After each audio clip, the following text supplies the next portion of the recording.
Today, stand aside Richard Branson, it's Jeff Bezos' turn in the spotlight. The billionaire founder of Amazon blasted off into space this morning. Nike might soon run low on sneakers, according to a new report. What does that mean for American store shelves? And Bitcoin tumbles below $30,000 today for the first time in about a month. What's behind it? That and much more, coming up at NTD Business.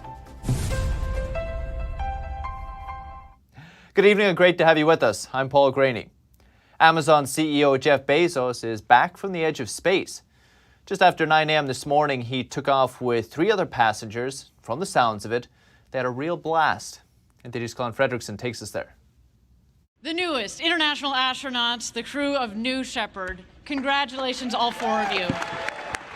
Jeff Bezos blasted off into space Tuesday morning. The Amazon founder, his brother, and 2 other passengers boarded a Rivian that drove them to the West Texas launch site.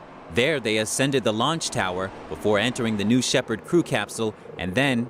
T-minus 10, 9, 8, 7, 6, 5, 4.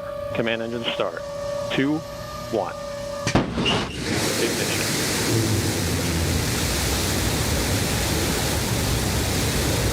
We have liftoff. New Shepard cleared the tower. And New Shepard has cleared the tower on our way to space with our first human crew. The flight was a little over 10 minutes. 10 minutes of pure joy for the 4 passengers. Maximum altitude, and you hear they're having quite an experience. At an altitude of about 47 miles, the capsule detached from the rocket and returned to Earth. Our booster is about to return to its landing pad. There we see engine relights. The sonic boom.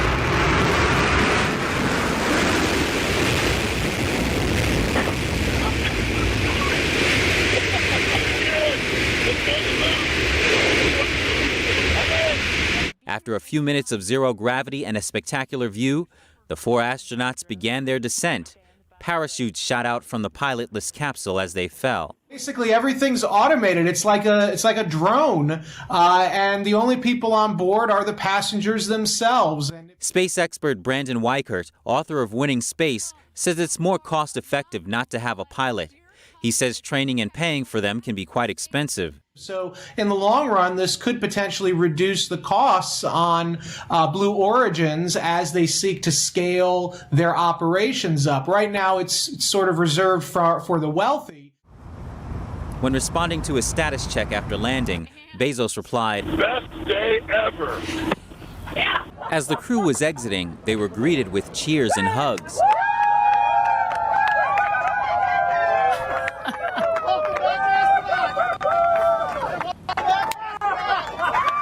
During a post-flight press conference, Bezos had this to say. On how it felt? Oh my God! My expectations were high and they were dramatically exceeded. Bezos says that the most profound part was looking at the Earth and its atmosphere. He was awestruck by the Earth's beauty and says it's changed him. And his biggest surprise? The zero-G piece may have been one of the biggest surprises because it felt so normal. It felt so serene and peaceful in the floating. This all comes after Richard Branson blasted off into space earlier this month with his company Virgin Galactic. Meanwhile, Elon Musk plans on taking 4 commercial passengers into space later this year. Colin Fredrickson, NTD News. The launch of Blue Origin's rocket marks big news for one small town in Texas. As space exploration heats up, residents there are expecting more local tourism. NTD's Don Ma has more. Space exploration has become a booming business. For one small town near aerospace company Blue Origin's rocket launch site, it means a new surge of local tourism. Once a desolate desert ranch, Van Horn sits neatly at the foot of the Guadalupe Mountains in far west Texas. With the sprawling spaceport of Blue Origin only some 25 miles away, residents are expecting more visitors keen to catch a glimpse of the company's rockets. People are excited. We're excited. It's a big deal for a small community. It puts your community on the map. Van Horn sprouted up in the late 1800s during the construction of the Texas and Pacific Railway. It's now mostly an overnight stop for travelers along the cross-country highway, Interstate 10. Big Bend National Park in the Guadalupe Mountains and Carlsbad Caverns in New Mexico are both within easy reach of the town, making it an ideal pit stop for visitors. The town's mayor is hopeful for more frequent Blue Origin launches amid the company's growing success. My vision is that they build some type of viewing site out near the Blue Origin launch site where people will be able to go, whether they sell tickets or however they do it, but make it be to where the public can come and see the launch, to where they'll come and stay in Van Horn and stay in our hotels, eat in our restaurants, stay an extra day, go see the things that we have around town. As for Blue Origin's impact on the town, locals are voicing mixed reactions. While the company's employees have been working at the facility since about 2005, they've only begun to integrate into the community. And a consortium backed by George Soros and Bill Gates has acquired a CCP virus testing company called MoLogic. The collaboration is part of the Global Access Health Initiative, which will invest at least $41 million in the project. The Soros Economic Development Fund said the buyout is an attempt to expand access to affordable medical technologies in developing countries. MoLogic's founder says the acquisition is part of his company's transition to a social enterprise. He says it's a natural step for the company focused on delivering affordable tests to underserved communities. Many of Soros's past funding efforts have focused on advancing progressive political and social goals. And Nike might soon run out of sneakers made in Vietnam, according to a new report. It's after two of Nike's factory suppliers shut down production there because of rising virus cases. NTD's Phil Zhou has the story. A virus outbreak in Vietnam is hitting Nike shoe production. S&P Global Market Intelligence says Nike may be running out of sneakers there. Because of recent CCP virus cases, two of Nike's major suppliers in Vietnam had to shut down production. Just how important is Vietnam to Nike? Last year, factories in Vietnam produced half of all Nike-branded footwear. A Nike spokesperson told CNBC, "The health and safety of our teammates, as well as that of our suppliers, remains our top priority." Nike's CFO said he expects supply chain disruptions and higher costs to continue into next year. That means whether you shop in stores or online, some sneakers may be limited or even out of stock in the coming months. Phil Zhou, NTD News. Unlike many of its peers, Nordstrom is having a tough time keeping up with customer demand for new clothes because of supply issues. It'll be an even bigger challenge heading into the full swing of its anniversary sale. It's a traditional since the 1960s. Last year, customers stayed away because there was no reason to buy dressy clothes during a pandemic. NTD's Phil Zhou has the details. Consumers are ready for a wardrobe refresh as restrictions ease and people go back to the office. That's according to the president of Nordstrom department stores. And I think that there's a big demand out there for people to really go through their closets and kind of reinvent how they want to look over the next couple seasons. Business is picking up according to the great-grandson of Nordstrom founder John W. Nordstrom. Starting in states that were the first to ease virus restrictions, Nordstrom was able to open stores in more and more locations. I think customers, as they're getting out, they want to see their friends and they want to go have a cool experience. Our restaurants are really starting to do a lot more business. The Seattle-based company plans to move masks off the retail floor as they shift their focus to their customers' changing shopping habits. We are scrambling to get after what the new suit is. It may not be the same suit that it was. Marina Gregorio, visiting from Brazil, admitted to shopping online during the lockdown. But it's not the same as going in the store and checking if you really like it and checking if it really fits. Another shopper also says you cannot replace the in-store shopping experience. I like it very much that the stores reopen again and give us the opportunity to experience that again, because that's an experience. Shopping in a store is an experience. Nordstrom's president says he thinks the casual clothing trend will continue, but shoppers still want to be stylish. Phil Zhou, NTD News. Wall Street ended sharply higher today, bouncing back from a multi-day losing streak.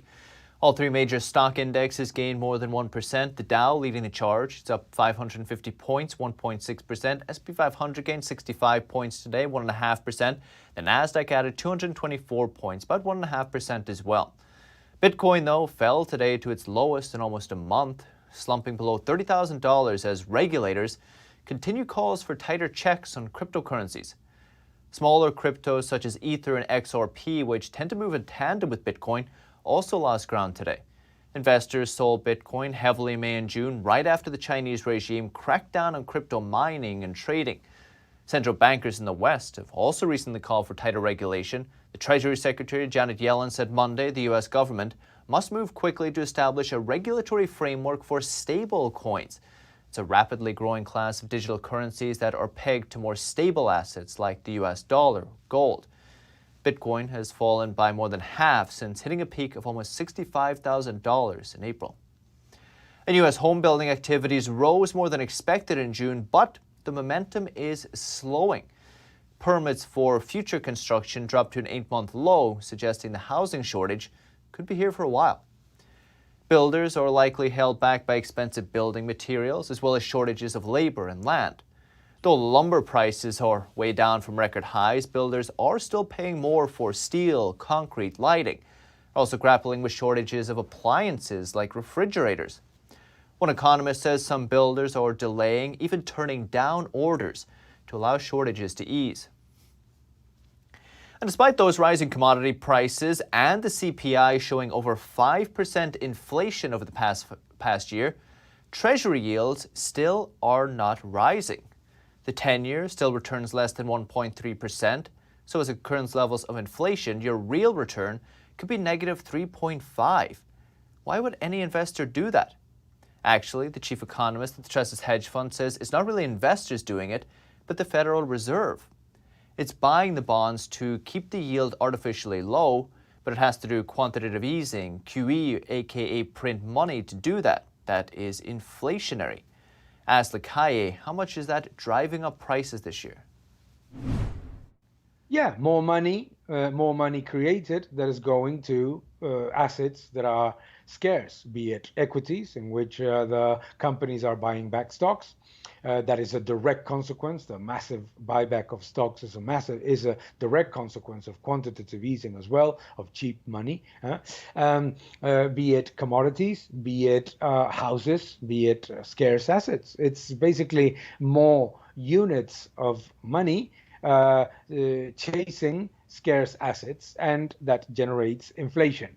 There is suddenly an abrupt correction, as we are seeing right now in commodities and in markets. But if we look at the overall asset price inflation that we have seen, not just in 2021, but 2020 and prior to that, obviously that is what's happening, no? So is this what the QE hangover is going to look like? It's just going to be a collapse in these asset prices, or is there other harmful effects this QE we're going to have to deal with in the next number of years as well? Well, the biggest risk of QE is that by having it prolonged year after year in periods of crisis and in periods of growth, is that the risk of a financial crisis is higher, and that the importance of that financial crisis is also very relevant, is much larger than expected. So, risk builds slowly. And right now, everybody, because we see markets going up, because we see the economy artificially sedated via debt and monetary policy, we think that nothing is happening. So risk continues to build. And we don't know exactly, because if not, we would be geniuses, but we don't know exactly where and how it's going to end. No, well, the same as what happened with the subprime crisis. No, everybody understood that prices of houses were going up too fast and too much, but very few thought when and how that would end. No, and when it ended, a lot of people thought, well, it's contained because it's only a certain percentage of the economy and the rest is fine, but it creates ripple effects. So the problem of quantitative easing is disguising risk. is disguising risk and giving the idea to investors and to citizens that there's absolutely no problem in governments entering into monster deficits that will lead the economy to run 100, 120, 200% of GDP debt, and things like that. So it's giving the idea that nothing bad. Daniel Akaye, Tresses. And New York City's mayor says he won't impose indoor mask mandates again despite the rising rate of virus cases there.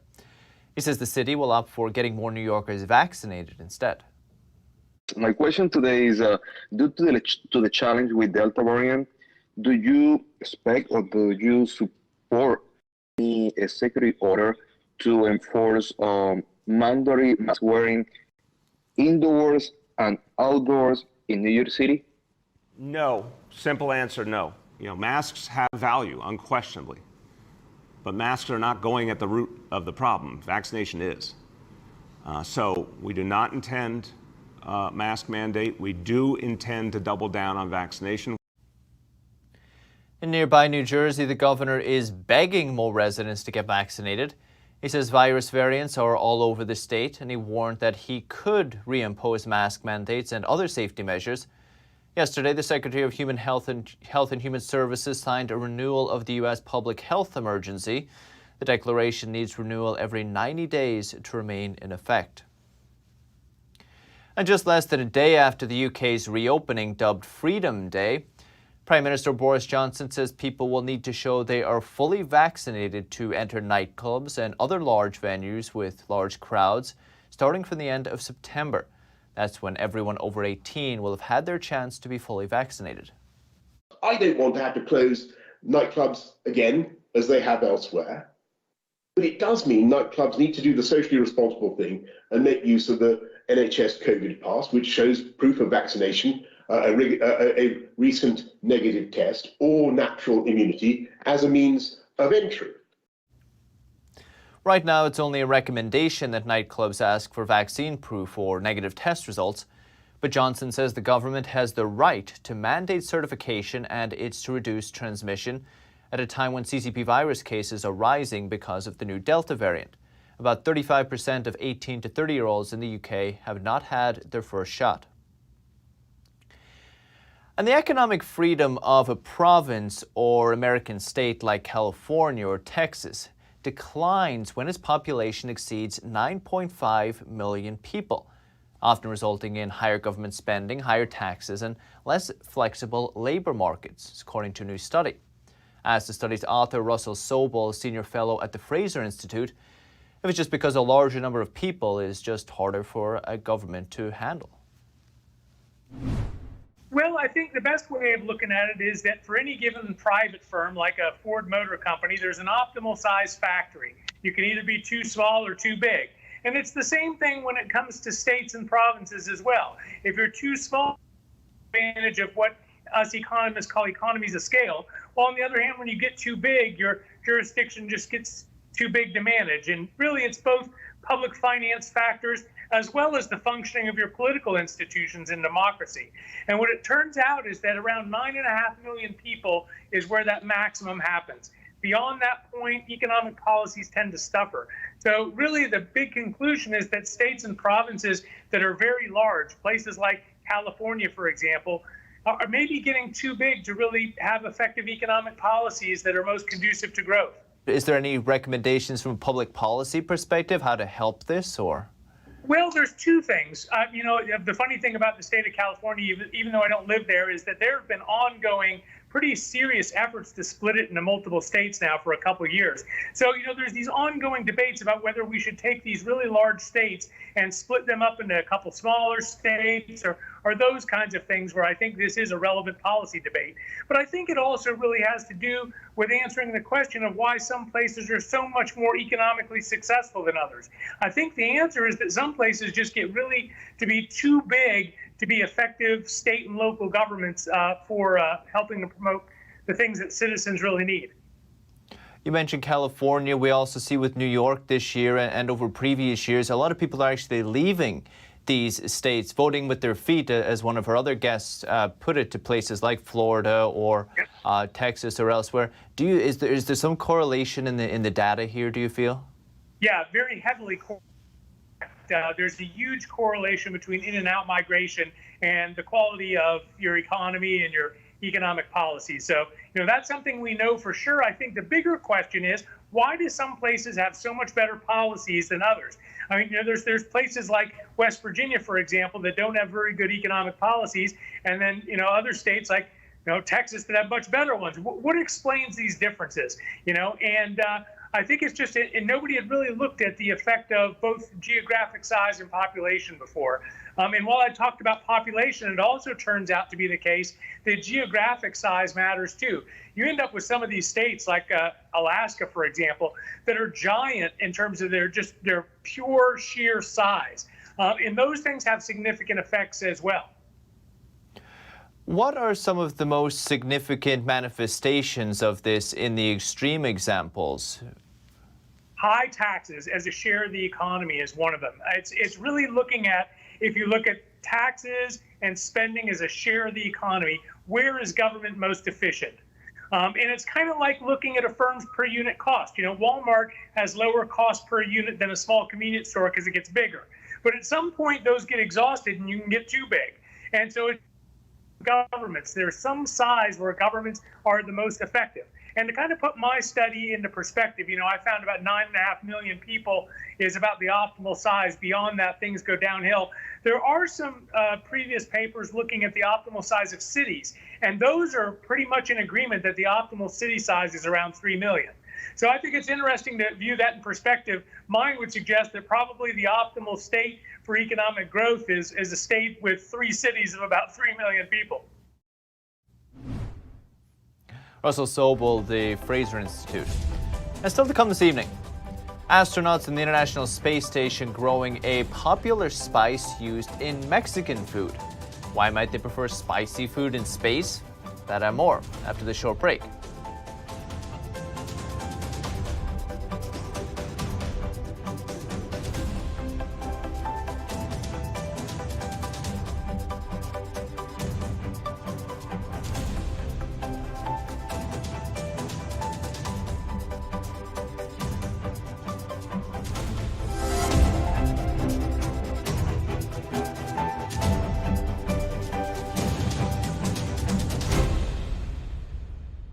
Hello, I'm Mike Lindell, inventor of MyPillow. Thanks to your support, you've helped make MyPillow become one of the fastest growing companies in America.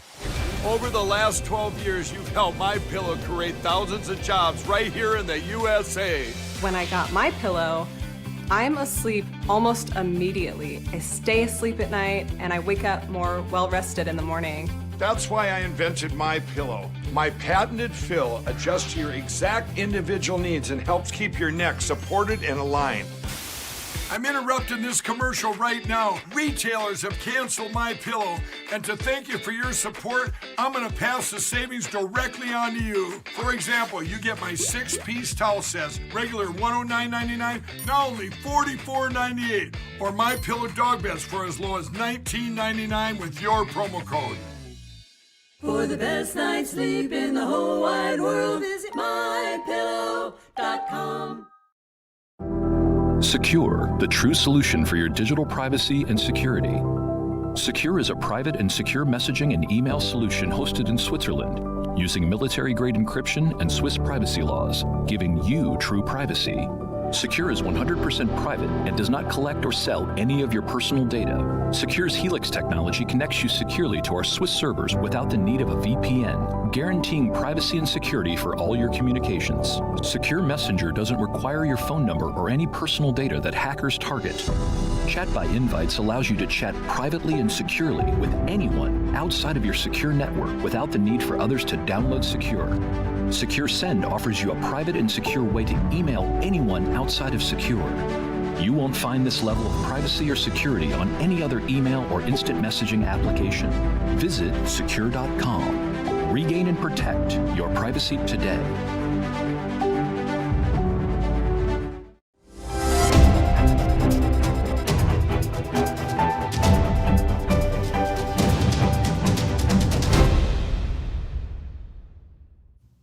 Welcome back. If you take Chantix to help you quit smoking, you better listen up. Pfizer is recalling some Chantix batches after high levels of possible cancer-causing chemicals were found in them. The company says there's no immediate danger to anyone taking it now. It's only a problem if someone's exposed to it over a long period of time, and the health benefits of stopping smoking outweigh the potential cancer risk. The FDA recommends patients keep taking Chantix until their pharmacist provides a replacement or their doctor prescribes something else. And a preteen biz whiz is taking a city in the Midwest by storm, and local business owners are taking notice. Take a look.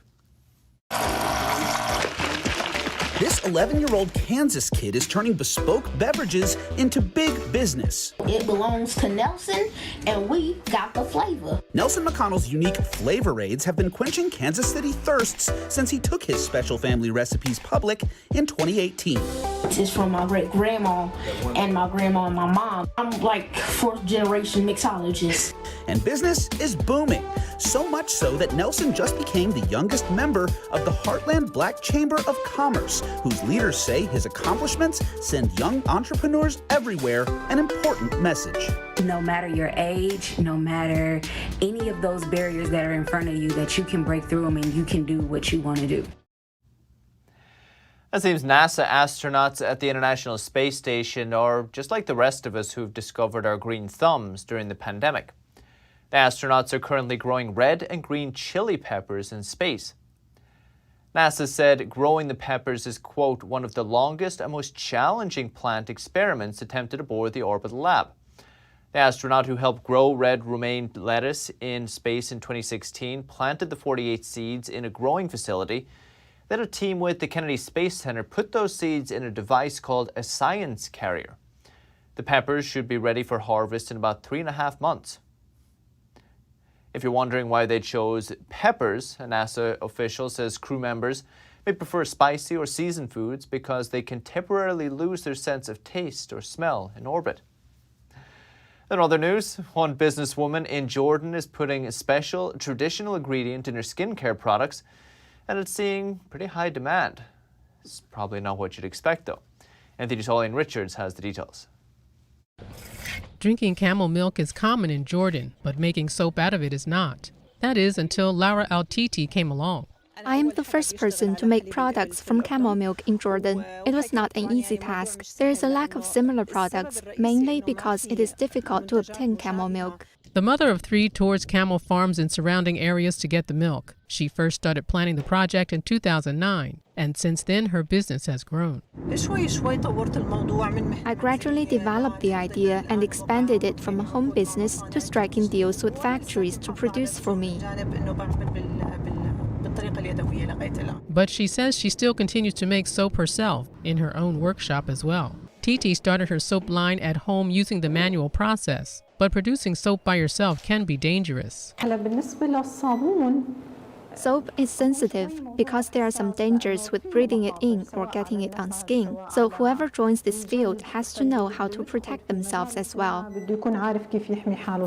She says her workshop places high importance on the materials that go into the soap. So she selected camel milk as a key ingredient because of its rich benefits. And her customers value the quality. I am sure it is 100% natural and I really need it. For us as girls, it is very important to use natural things that do not affect us after removing our makeup and masks. TT produces around 4,000 soap bars a month, which she sells locally and to other countries. Arlene Richards, NTD News. As the latest business updates for today, you can still catch NTD Evening News with Stephanie Cox. That's at 6:30 p.m. Eastern. For NTD Business, that's all for today. Thank you for watching. We'll see you tomorrow.